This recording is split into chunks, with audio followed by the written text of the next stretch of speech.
Ration కార్డులపై త్వరలోనే తీపి కబురు వస్తోందన్నారు మంత్రి పొంగులేటి. అర్హులైన పేదవారందరికీ రేషన్ కార్డు అందిస్తామని తెలిపారు.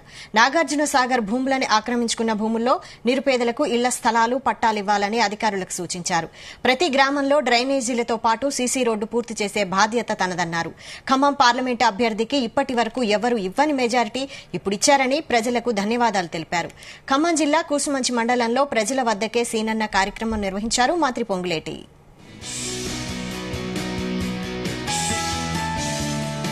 రెవెన్యూ వాళ్ళకి ఆల్రెడీ చెప్పాను. ఈ మండలానిలో ఉన్న మొత్తం నాగార్జున సాగర్ పరిధిలో ఉన్న పొడవంతా గవర్నమెంట్ భూములతో పాటుగా ఈ నాగార్జున సాగర్ పక్కన రెండు పక్కల ఉన్న భూములంతా మార్క్ చేసి ఎంత ఏరియా ఉందో ఇప్పటికే మీకు తెలిసి ఉండాలి. దాన్ని ఇప్పుడు కోడ్ అయిపోయింది కాబట్టి 1-2 రోజుల్లోనే రివ్యూ పెట్టుకుని అర్హులైన పేదవాళ్ళందరికీ కూడా ప్రభుత్వ పక్షాన ఇళ్ల స్థలాలు కూడా ఇక్కడ ఇవ్వటం జరుగుతుందని కూడా ఈ వేదిక మీద నుంచి తెలియజేస్తున్నా. గ్రామ పెద్దలు ఇంకా కొన్ని విషయాలు అడిగారు.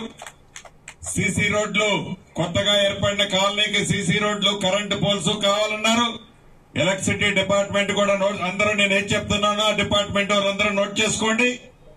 ఏ రోజు మినిట్స్ ఆ రోజు ఏ గ్రామాన్ని ఆ గ్రామంలో రాఘవతో టిక్ పెట్టించుకొని ప్రయారిటీలో ఏ డిపార్ట్మెంట్ కి ఆ డిపార్ట్మెంట్ యుద్ధ ప్రాతిపదిక మీద చేయాలి. ఈ వేదిక మీద చెప్పేదే ఆర్డరు, వేరే ఆర్డర్ మళ్లీ రాదు. ఈ ఆర్డర్ తో ఇంప్లిమెంట్ జరగాలి, లేకుంటే అధికారులే బాధ్యులవుతారు.